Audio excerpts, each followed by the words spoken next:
Hello dear experience descriptive ইংলিশের ক্লাসে আমি রয়েছি পার্থপ্রতিম স্যার। আজকে আমরা তোমাদের ডেসক্রিপটিভের ট্রান্সলেশনের ক্লাস হবে। লেখার ক্ষেত্রে ট্রান্সলেশন করার সময় তোমাদের আগেই বলেছিলাম যে কয়েকটা বিষয় যেগুলো মাথায় রাখতে হবে সেগুলো হচ্ছে সেন্টেন্সের টেন্সের অ্যাপ্লিকেশন, ভার্বের অ্যাপ্লিকেশন, সেন্টেন্সের মধ্যে কোনো লিঙ্কার বা বাইন্ডার রয়েছে কিনা, অর্থাৎ সেন্টেন্সটা সিম্পল সেন্টেন্স না কমপ্লেক্স না কম্পাউন্ডে রয়েছে, এগুলো আইডেন্টিফাই করা ভীষণ জরুরি। এবং যখন তুমি লিখবে, লেখার সময় সেন্টেন্স কনস্ট্রাকশন সম্বন্ধে কিন্তু তোমাদের যথেষ্ট ধারণা থাকতে হবে, তা নাহলে কিন্তু ভুল হওয়ার সম্ভাবনা থাকে। তাই সেই বিষয়গুলো নিয়ে অবশ্যই আমি ডিসকাস করব।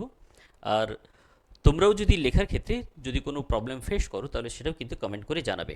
ঠিক আছে, চলো আমরা আগে সেন্টেন্সগুলো দেখব যে কী ধরনের সেন্টেন্স রয়েছে এবং সাবজেক্ট ভার্ব এগ্রিমেন্ট, ভার্বের অ্যাপ্লিকেশন বা সেন্টেন্সগুলো কী ধরনের সেন্টেন্স সেগুলো আমরা দেখব। তোমরা সবাই জানো যে according to sentence structure, sentence is divided into three parts. They are simple, complex and compound. Simple sentence এর একটি ফাইনাইট ভার্ব থাকে, তার সঙ্গে কোনো লিঙ্কার বা বাইন্ডার থাকে না। কমপ্লেক্স সেন্টেন্সের ক্ষেত্রে একটি প্রিন্সিপাল ক্লজ এবং তার সঙ্গে লিঙ্কার যুক্ত সাবঅর্ডিনেটিং ক্লজ থাকে। আর কম্পাউন্ড সেন্টেন্সের ক্ষেত্রে একটি প্রিন্সিপাল ক্লজের সঙ্গে বাইন্ডার অ্যাডিং কোঅর্ডিনেটিং ক্লজ থাকে। লিঙ্কারগুলো হচ্ছে as, that, though, although, if, এছাড়া রয়েছে যতগুলো WH word, who, which, what, whose, whom, when, how, এগুলো থাকলে যদি সেন্টেন্সের সঙ্গে যুক্ত থাকে তাহলে বুঝতে হবে সেন্টেন্সটা হচ্ছে কমপ্লেক্স সেন্টেন্স। আর যদি বাইন্ডার দিয়ে যুক্ত থাকে অর্থাৎ and, but, so, yet, or, therefore, এগুলো হচ্ছে বাইন্ডার, এগুলো থাকলে হবে কম্পাউন্ড সেন্টেন্স। তো তুমি চাইলে সেন্টেন্সগুলোকে যেখানে সিম্পল রয়েছে সিম্পল রাখতে পারো, সেন্টেন্সটার সঙ্গে পরের সেন্টেন্সটা যুক্ত করে তুমি কমপ্লেক্স বা কম্পাউন্ডও করতে পারো। তাই এইগুলোর সেন্টেন্স স্ট্রাকচারের কনসেপ্ট কিন্তু ক্লিয়ার থাকতে হবে, তাহলে তোমাদের লেখার ক্ষেত্রে সুবিধা হবে। ঠিক আছে, চলো আমি দেখিয়ে দিই যে মূলত তোমাদের কোন জায়গাগুলোতে ভুল হতে পারে বা তোমাদের ভুল হয় এবং টেন্সের বা ভার্বের অ্যাপ্লিকেশনে কী ধরনের অ্যাপ্লিকেশন হওয়া দরকার সেটাও আজকে আমরা ট্রান্সলেশনের সঙ্গে সঙ্গে দেখাবো। ওকে, চলো দেখো। স্বাধীনতার সঙ্গে সঙ্গে আসিল অশান্তি, এখানে দাড়ি হবে। দেখো, বাংলা বিভক্ত হইল, প্রথমে খেয়াল করো যে টেন্সের অ্যাপ্লিকেশন সঙ্গে সঙ্গে আসিল। বাংলা ক্রিয়াপদের শেষে যদি ল, লে, লাম থাকে তাহলে অবশ্যই সেটা পাস্ট রিলেটেড টেন্স হবে, মানে পাস্ট টেন্সের কোনো একটা, সেটা পাস্ট ইনডিফিনিট হতে পারে, কন্টিনিউয়াস হতে পারে, পারফেক্ট হতে পারে, যাই হোক না কেন পাস্ট টেন্সেরই হতে হবে। ঠিক আছে, বাংলা ক্রিয়াপদের শেষে যদি ল, লে, লাম থাকে, এই যে আসিল, তার মানে এটা পাস্ট টেন্সে হবে।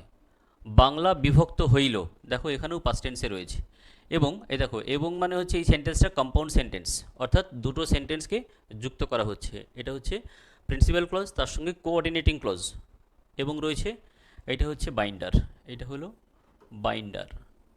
বাইন্ডার যুক্ত থাকলে সেটা হবে কোঅর্ডিনেটিং ক্লজ। পূর্ববঙ্গে পূর্ব পাকিস্তান প্রতিষ্ঠিত হইল, পাস্ট টেন্সে রয়েছে।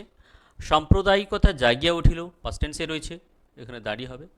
পূর্ব বাংলার, আচ্ছা না ঠিক আছে, দাঁড়িয়ে হবে না, জাগিয়া উঠিল পূর্ব বাংলার সর্বত্র, তার মানে মূল যে ক্রিয়াপদ ভার্ব হচ্ছে উঠিল, এটি। হিন্দু নরনারী ভিটে মাটি ছাড়িয়া পশ্চিমবঙ্গে আসিতে লাগিল, এটাও পাস্ট টেন্সে। শত শত বা হাজার হাজার নয়, লক্ষ লক্ষ, এখানে কিন্তু কোনো ভার্বের উল্লেখ নেই এই সেন্টেন্সটিতে, কিন্তু আমরা ভার্ব ছাড়া সেন্টেন্স লিখব না। এইগুলোর ক্ষেত্রে লেখার সময় কিন্তু ভুল হয়। ঠিক আছে, আমরা দেখাবো কিভাবে ভুলটা হয় এবং সঠিকভাবে কীটা লিখতে হবে, কোনটা লিখলে ঠিক হবে সেটাও আমরা বলবো। দেখো পরেরটা, দুর্বৃত্তগণ অনেকেই অর্থ ও জিনিসপত্র কাড়িয়া রাখিল, পাস্ট টেন্স। দেশ বিভাগের ফলে পশ্চিমবঙ্গ ক্ষুদ্র আয়তন বিশিষ্ট হইয়াছে, এখানে প্রেজেন্ট টেন্স হয়েছে, দেখো খেয়াল করো, বিশিষ্ট হইয়াছে, এটাও কিন্তু আমরা পাস্ট টেন্সে করতে পারি যে বিশিষ্ট, ক্ষুদ্র বিশিষ্ট হয়ে পড়েছিল। কাজেই এই ক্ষুদ্র প্রদেশে লক্ষ লক্ষ লোকের বাসস্থান ও কর্মের সংস্থান কেমন করিয়া হইবে, এটা ফিউচার টেন্সে রয়েছে, কিন্তু আমরা ফিউচার ইন দ্য পাস্টেও করতে পারি। তথাপি পশ্চিমবঙ্গ সরকার বাস্তু ত্যাগীগণের পুনর্বসতির জন্য যথাসাধ্য চেষ্টা করিতেছেন, এটা প্রেজেন্ট টেন্সে রয়েছে, কিন্তু এই গুরুতর সমস্যা কতদিনে সমাধান হইবে তাহা কে বলিতে পারে, প্রেজেন্ট টেন্সে রয়েছে, এটা ফিউচার টেন্সে রয়েছে। এখানে কিন্তু রয়েছে, অর্থাৎ এই সেন্টেন্সটাও আমরা কম্পাউন্ড সেন্টেন্স করতে পারি। তো এটা সেন্টেন্সগুলো যখনই তুমি পড়বে, পড়ার সময় খেয়াল করবে বা আইডেন্টিফাই করার চেষ্টা করতে হবে যে তুমি সেন্টেন্সগুলো আগে চিনতে পারছো কিনা। সিম্পল, কমপ্লেক্স না কম্পাউন্ড, কী ধরনের সেন্টেন্স রয়েছে, এবং সেক্ষেত্রে যে ধরনের ক্লজের অ্যাপ্লিকেশন হবে সেই ক্লজের অ্যাপ্লিকেশনগুলো তুমি সঠিকভাবে করতে পারছো কি না, এই আইডিয়াগুলো যদি না থাকে তাহলে লেখার ক্ষেত্রে কিন্তু পেন থমকে দাঁড়াবে, আটকে যায়, তাই না? তো চলো আমরা এগুলো অবশ্যই দেখব। বেশ, তাহলে এই পুরো প্যাসেজটা আমরা পড়লাম। এবার চলো এখন যেটা আমরা তোমাদের করে দেখাবো, এই প্যাসেজটাকে ছোট ছোট সেন্টেন্সে আমরা ভাগ করে নেব যাতে করে লিখতে সুবিধা হয়। টেন্সের অ্যাপ্লিকেশন, ভার্বের অ্যাপ্লিকেশন ডিটেল আমরা ডিসকাস করব, বা লেখার ক্ষেত্রে কি ভুল হতে পারে সেটাও আমি যতটা সম্ভব চেষ্টা করে দিচ্ছি এগুলো ক্লিয়ার করে দেওয়ার জন্য। ঠিক আছে, পুরো প্যাসেজটা আমরা পড়লাম, এবারে দেখব এই প্যাসেজটাকে ছোট ছোট করে ভাগ করে সেটা সেন্টেন্সে আমরা লেখার চেষ্টা করব। ফার্স্ট সেন্টেন্স দেখো, স্বাধীনতার সঙ্গে সঙ্গে আসিল অশান্তি। এখানে দাঁড়িয়ে আলাদা সেন্টেন্স করব আমরা। অশান্তি, বাংলা বিভক্ত হইল এবং পূর্ববঙ্গে পূর্ব পাকিস্তান প্রতিষ্ঠিত হইল। দেখো প্রথমে এটা পাস্ট টেন্সেই রয়েছে, দেখতেই পাচ্ছি, হইল রয়েছে, এই যে আসিল। এগুলো মনে রাখবে যে বাংলা ক্রিয়াপদের শেষে ল লাম থাকলে হবে পাস্ট টেন্স, ব বে বা থাকলে হবে ফিউচার টেন্স, মানে আসবো, যাব, খাবো, বলবে, হাসবে, খেলবে, এগুলো সবই হচ্ছে ফিউচার টেন্সে হবে। আর যদি ছে, আছে, যাচ্ছে, বলছে এরকম থাকে তাহলে সেগুলো হবে প্রেজেন্ট টেন্স। তাহলে টেন্স চিনতে হবে। এবারে দেখো ভার্বের অ্যাপ্লিকেশন, স্বাধীনতার সঙ্গে সঙ্গে আসিল অশান্তি। এই সেন্টেন্সটা তোমরা কিভাবে শুরু করবে কিভাবে শুরু করবে দেখো, তার মানে কি, অশান্তি আসিল স্বাধীনতা আসার সঙ্গে সঙ্গে। স্বাধীনতার সঙ্গে সঙ্গে মানে স্বাধীনতা আসার সঙ্গে সঙ্গে অশান্তি এসেছিল। আমরা দুভাবে শুরু করতে পারি। দেখো, অশান্তি হচ্ছে, অশান্তি হলো আনরেস্ট,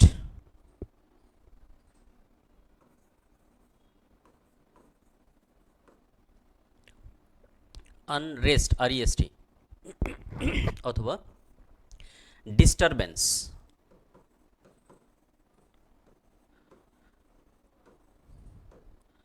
এটা হচ্ছে অশান্তি। তাহলে অশান্তি এলো স্বাধীনতার সঙ্গে সঙ্গে। সেন্টেন্সটাকে আমরা লিখব, আগে সাবজেক্ট ভার্ব অবজেক্ট তোমাকে আইডেন্টিফাই করতে হবে, কোনটা সাবজেক্ট সেটা দেখতে হবে। অশান্তি আসিল, আমরা এটা দিয়েও শুরু করতে পারি, এটা সাবজেক্ট করতে পারি। আবার স্বাধীনতার সঙ্গে সঙ্গে এটাকে আমরা যে প্রিপোজিশন দিয়ে যুক্ত করব সেই প্রিপোজিশনটা দিয়েও সেন্টেন্সটা শুরু করতে পারি। দুভাবেই শুরু করে দেখাচ্ছি কিভাবে করা যেতে পারে। আচ্ছা, তোমরা কেউ কি লিখেছো? জাহাঙ্গীর রয়েছো, আলিশা রয়েছো, কমেন্ট করতে পারো, বলো। ভুল হোক না, কি আছে, বলে দেবো, কমেন্ট করবে, ঠিক আছে?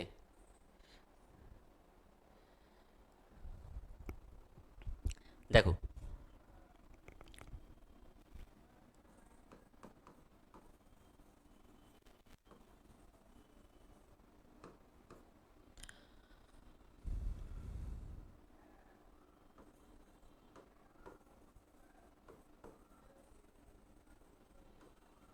along with independence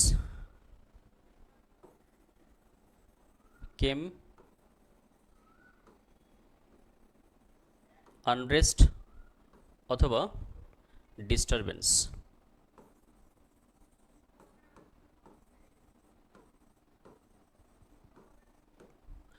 along with independence came unrest অথবা ডিস্টারবেন্স, এই সেন্টেন্সটাকে আমরা অন্যভাবে লিখতে পারি। দেখো,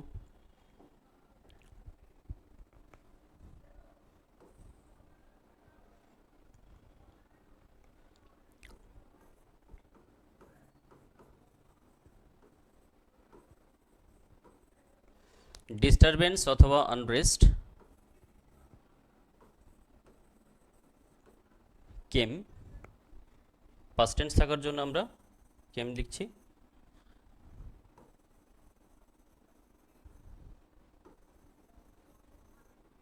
অ্যালং উইথ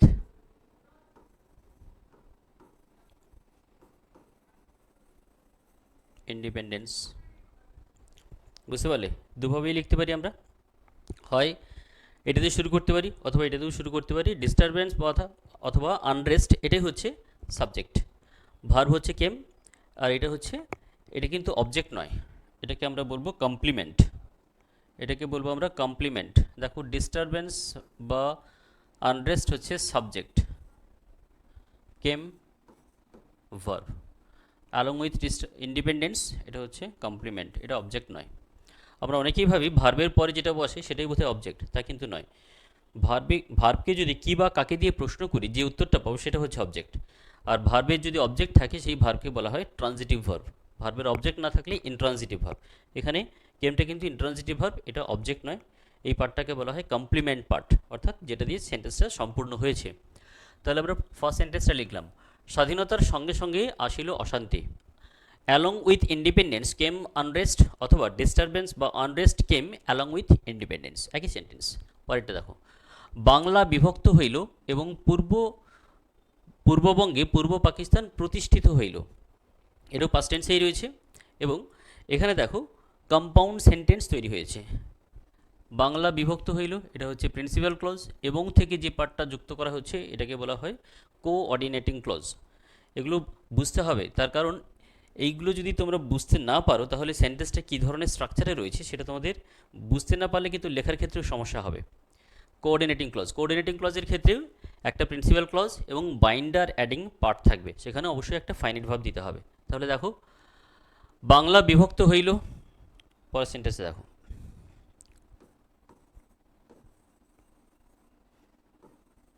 আরেকটা জিনিস খেয়াল করো, বাংলা বিভক্ত হইল এটা কিন্তু প্যাসিভ সেন্সেই রয়েছে। বাংলা বিভক্ত হইল কারুর দ্বারা, তার মানে প্যাসিভ ক্ষেত্রে যেটা দরকার হয় সেটা হচ্ছে বি ভার্বের সঙ্গে মেন ভার্বের থার্ড ফর্ম দিতে হয়, এটা হলো প্যাসিভ। বি ভার্বের সঙ্গে মেন ভার্বের থার্ড ফর্ম। আমরা বি ভার্বের সঙ্গে দুটো ফর্ম ইউজ করতে পারি, একটা হচ্ছে কন্টিনিউয়াস টেন্সের ক্ষেত্রে, সেক্ষেত্রে বি ভার্বের সঙ্গে মেন ভার্বের আইএনজি যুক্ত থাকে, মেন ভার্বের আইএনজি যুক্ত থাকে। বি ভার্বের সঙ্গে যদি আইএনজি যুক্ত থাকে সেটা হয় কন্টিনিউয়াস টেন্স, হতে পারে present continuous, I am going, they are playing. Past কন্টিনিউয়াসের হলে হবে he was playing, they were coming. তার মানে বি ভার্বের সঙ্গে আইএনজি। ফিউচারে হতে পারে they will be coming, future. আর যদি বি ভার্বের সঙ্গে মেন ভার্বের থার্ড ফর্ম থাকে তাহলে তাকে বলা হয়, সেটা হচ্ছে প্যাসিভ ফর্ম। এটা হচ্ছে প্যাসিভ। অ্যাক্টিভ প্যাসিভ ভয়েস জানো তো, এটা হচ্ছে প্যাসিভ। তো এই সেন্টেন্সটা অনেকেই ভুল লিখতে পারে, বাংলা বিভক্ত হইল বেঙ্গল ডিভাইডেড, যদি লেখে তাহলে অবশ্যই ভুল হবে, তার কারণ এটা প্যাসিভ ফর্মে রয়েছে, তাই বি ভার্বের সঙ্গে মেন ভার্বের থার্ড ফর্ম দিতে হবে। বেঙ্গল ওয়াজ ডিভাইডেড, এটা হচ্ছে প্যাসিভ ফর্ম।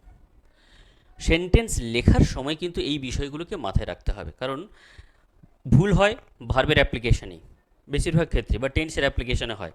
কেউ যদি লেখে বেঙ্গল ডিভাইডেড, বাংলা বিভক্ত হইল, বেঙ্গল ডিভাইডেড লিখলেই ভুল হবে।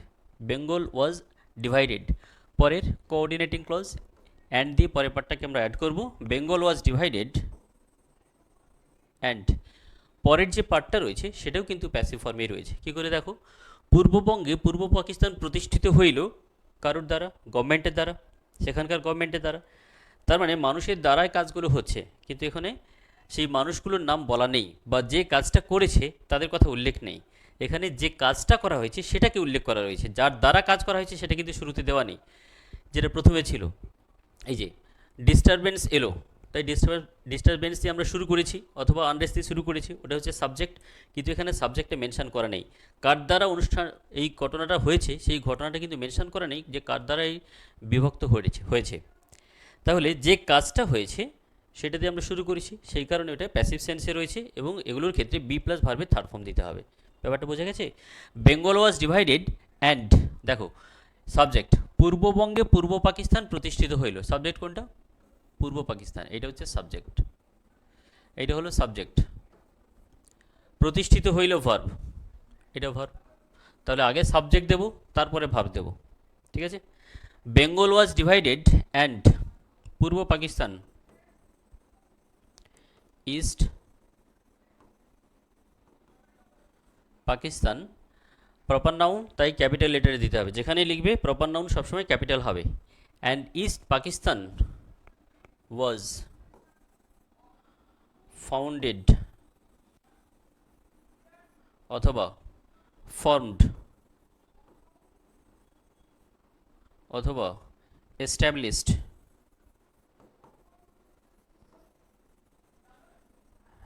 এই হচ্ছে ভোকাবুলারি অ্যাপ্লিকেশন। ভোকাবুলারি কী করে ইমপ্রুভ করা যায়? অনেকেই আমরা ভাবি যে আমার লেখার ক্ষেত্রে ভোকাবুলারি বোধহয় খুবই কম, সেই জন্য লিখতে পারি না, তাই চুপ করে বসে থাকি। সেটা করলে একেবারেই হবে না। হয়তো তোমার কম জানা রয়েছে, তুমি যদি লেখো, লেখার সময় ভাবতে হবে যদি কিছু ভার্ব বা অ্যাডজেক্টিভ যেগুলো রয়েছে তার সাবস্টিটিউট আর কিছু ওয়ার্ড দেওয়া যায় কিনা, সিনোনিমস। দেখো এই সবকটা ওয়ার্ড কিন্তু তোমরা জানো, তাই না? ফাউন্ডেড অথবা ফর্মড অথবা এস্টাবলিশড, তিনটে শব্দই তোমরা জানো। এগুলো দরকার হয় এই কারণে কখনো কখনো একই রকম শব্দ একই প্যাসেজের মধ্যে অনেকবার থাকে, তাই তুমি ওই একটা ভার্ব বারবার লিখবে না, তখন কিন্তু চেঞ্জ করে করে লিখবে। এক্সাম হলে কিন্তু তোমরা এইভাবে অবলিক দিয়ে দিয়ে লিখবে না, যে কোনো একটা লিখবে, তারপর যদি আবার ওই শব্দটা থাকে তখন অন্য আরেকটা শব্দ দেবে, আবার যদি থাকে আরেকটা অন্য শব্দ দেবে। এই শব্দগুলো কিন্তু সবই তোমাদের জানা শব্দ, তবু লেখার ক্ষেত্রে এগুলো মাথায় আসে না, তার কারণ আমরা এগুলো নিয়ে প্র্যাকটিস করি না, চর্চা করি না, সেই জন্য এগুলো মাথায় আসে না, লিখতে গিয়ে সমস্যা হয় যে এই ভার্বটা আমরা কী দেবো। তাই যখনই তুমি ভার্ব দিচ্ছ, সেই ভার্বের আর অন্য কোনো শব্দ রয়েছে কিনা সেটা তুমি ভেবে দেখতে পারো। সেই কাজটা তোমরা লেখার পরে একবার পুরোটা লিখে ফেলো, লেখার পরে সেকেন্ড টাইম আবার যখন রিভাইজ করবে সেই সময় একবার ভেবে দেখো যে ওই শব্দের পরিবর্তে আর কোনো শব্দ দেওয়া যায় কি না। ঠিক আছে? তাহলে দেখো, and east Pakistan was founded অথবা ফর্মড, এটা কিন্তু FORMED, ফ্রম নয় কিন্তু FOR। ফর্ম মানে হচ্ছে আকার দেওয়া বা আকৃতি দেওয়া, ফ্রম মানে থেকে, FROM, স্পেলিংটা অনেকে ভুল করে। ফর্ম, FORMED, ফর্মড অথবা এস্টাবলিশড। আচ্ছা দেখো, তাহলে পূর্ব পাকিস্তানে প্রতিষ্ঠিত হইলে, কি প্রতিষ্ঠিত হলো? পূর্ববঙ্গে পূর্ব পাকিস্তান। তাহলে ইস্ট পাকিস্তান ওয়াজ ফাউন্ডেড অথবা ফর্মড অথবা এস্টাবলিশড কোন দিকে? টু দ্য, পশ্চিমবঙ্গের পূর্ব দিকে, মানে বাংলার পূর্ব দিকে, to the east of Bengal, বাংলার পূর্ব দিকে প্রতিষ্ঠিত হইল। পুরো সেন্টেন্সটা দেখো, স্বাধীনতার সঙ্গে সঙ্গে অশান্তি আসিল, along with independence came unrest অথবা ডিস্টারবেন্স, অথবা ডিস্টারবেন্স বা unrest came along with disturbance, second sentence. এবং পূর্ববঙ্গে বাংলা বিভক্ত হইল, বেঙ্গল ওয়াজ ডিভাইডেড, সেপারেটেড বলতে পারো, ডিভাইডেড বা সেপারেটেড বলা যেতে পারে এখানে। এবং পূর্ববঙ্গে পূর্ব পাকিস্তান প্রতিষ্ঠিত হইল। অ্যান্ড দেখো এখান থেকে রয়েছে, বেঙ্গল ওয়াজ divided and east Pakistan was founded বা ফর্মড অথবা established to the east of Bengal, বাংলার পূর্ব দিকে। এ পর্যন্ত হয়েছে, বুঝতে পারছো? যারা লাইভে রয়েছে একটু কমেন্ট করবে, বুঝেছো? বেশ, পরেরটা দেখো, সাম্প্রদায়িকতা জাগিয়ে উঠিল পূর্ব বাংলার সর্বত্র। সাম্প্রদায়িকতা, কমিউনালিজম। দেখো next sentence,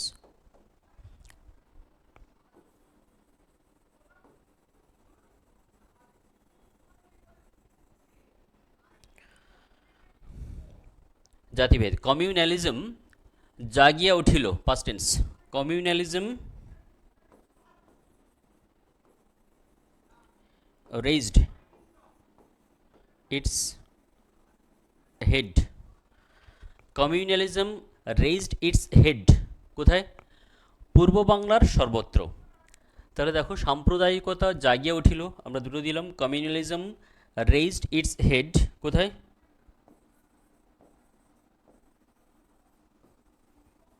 everywhere in east Bengal, in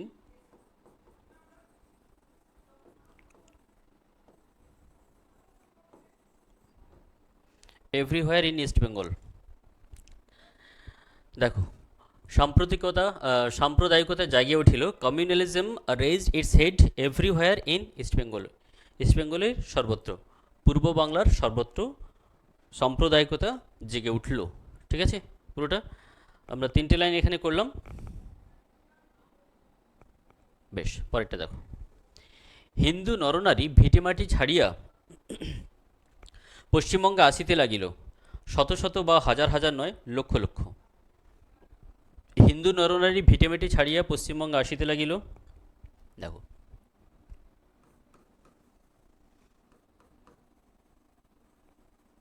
the Hindus, এটাকে আবার এভাবেও লেখা যেতে পারে,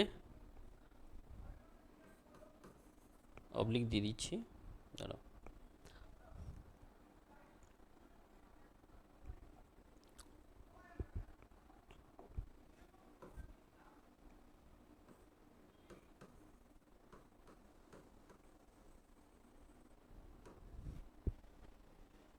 the Hindu men and women, নরনারী। দ্য হিন্দুজ বলতে পারি the Hindu men and women ভিটেমাটি ছাড়িয়ে পশ্চিমবঙ্গে আসিতে লাগিল। দেখো এটাই রয়েছে ভার্ব, সাবজেক্ট দিলাম, তারপরে ভার্ব দেব, পাস্ট টেন্সে রয়েছে।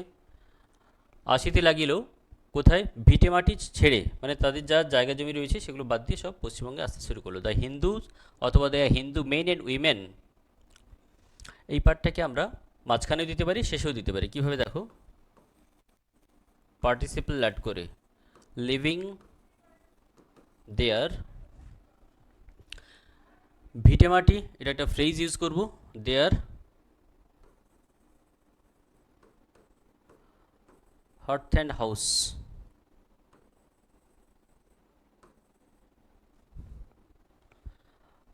হার্থ অ্যান্ড হাউস আসিতে লাগিল। দ্য হিন্দুজ অথবা the Hindu men and women living their hearth and house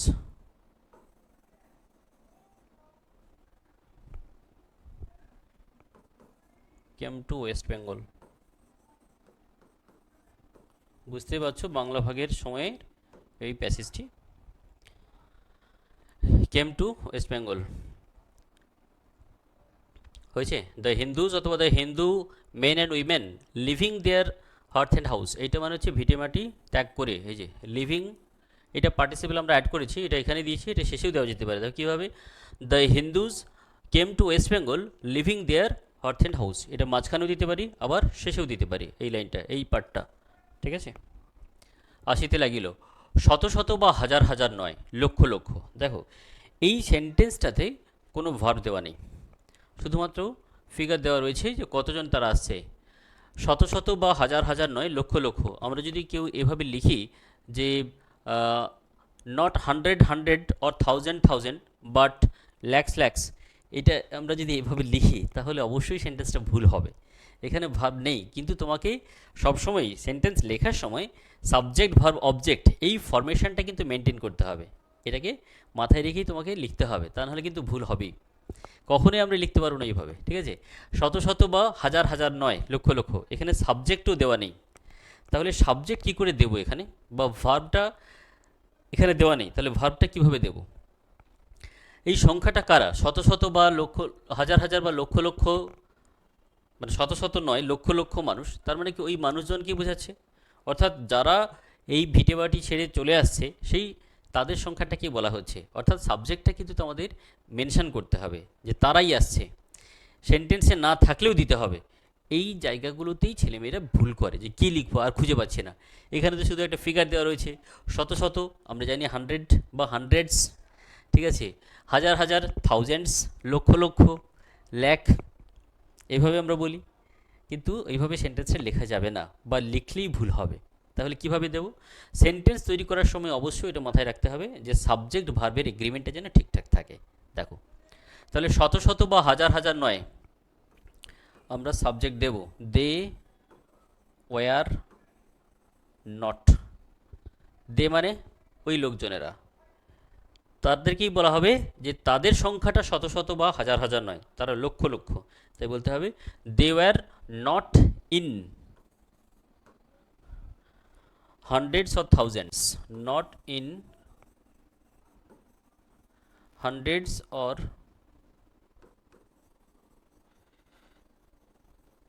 thousands, but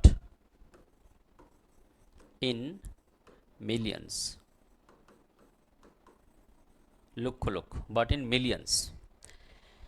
তাহলে দেখো যে সেন্টেন্সে কোনো সাবজেক্ট নেই, কোনো ভার্ব নেই, সেখানেও কিন্তু তোমাকে সাবজেক্ট ভার্ব দিয়েই লিখতে হবে। এটি হচ্ছে লেখার মজা।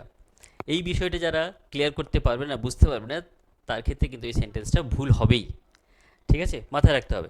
সেন্টেন্স কনস্ট্রাকশানে তোমাকে সবসময় মাথায় রাখতে হবে যে একটা সাবজেক্ট দেবো, একটা ভার্ব দেবো, একটা অবজেক্ট, সেটা থাকতে পারে নাও থাকতে পারে, কমপ্লিমেন্ট থাকতে পারে নাও থাকতে পারে। সাবজেক্ট আবার অবজেক্ট, এই সাবজেক্ট আর ভার্ব এটা কিন্তু অবশ্যই বাধ্যতামূলকভাবেই দিতে হবে। সেন্টেন্সে মেনশন করা থাকুক বা না থাকুক, অবশ্যই তোমাকে দিতে হবে।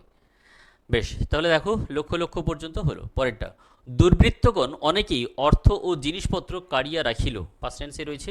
দুর্বৃত্ত মানে হচ্ছে যারা চোর ডাকাত ছিনতাইবাজ এরা হচ্ছে দুর্বৃত্তগণ। ঠিক আছে, তো আমরা লিখতে পারি রাফিয়ানস।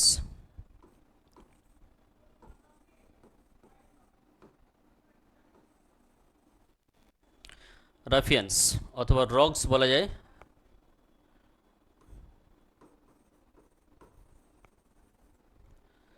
রাফিয়ানস অথবা রগস স্ন্যাচড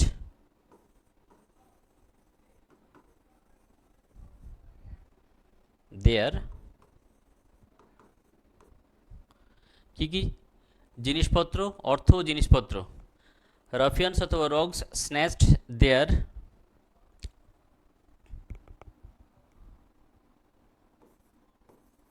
মূল্যবান জিনিসপত্র, ভ্যালুয়েবলস অথবা বলতে পারি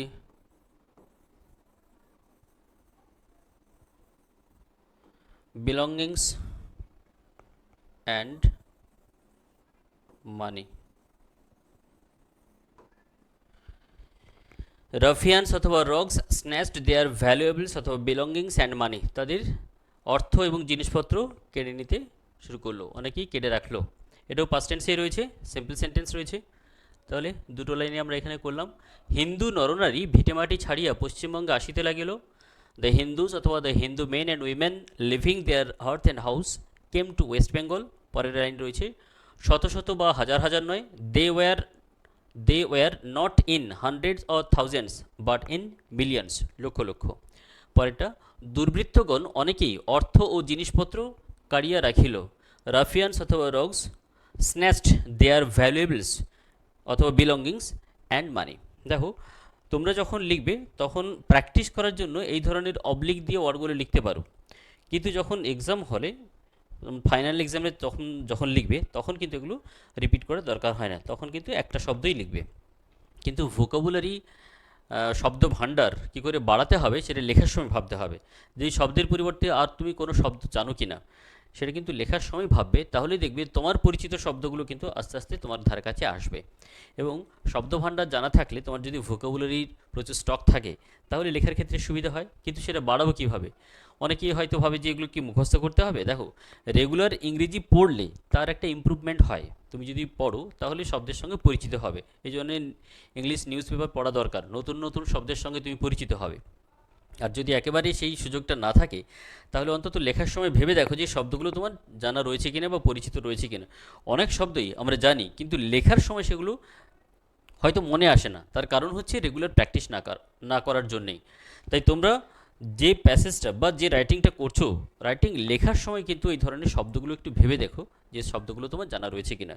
আমি তোমাদের একটুখানি এর আগেরগুলোতেও দেখিয়েছি যে একটা সেন্টেন্সকে কিভাবে লেখা যেতে পারে চেঞ্জ করে, আবার একটা শব্দের পরিবর্তে কিভাবে অন্য কোনো শব্দ দেওয়া যায় কিনা, যেতে পারে কিনা, যে শব্দগুলো তোমরা নিজেরাও জানো। একদম অপরিচিত শব্দ কিন্তু খুবই কম। হ্যাঁ, তো কখনো কখনো নতুন শব্দ আসতে পারে, তোমার কাছে নতুন সেটা মনে হতে পারে, কিন্তু তোমরাও যদি এটা রেগুলার প্র্যাকটিস করো দেখবে তখন কিন্তু তোমার ওই শব্দগুলো তোমারও জানা। ঠিক আছে, শিখতে হবে। বেশ, পরেরটা দেখো।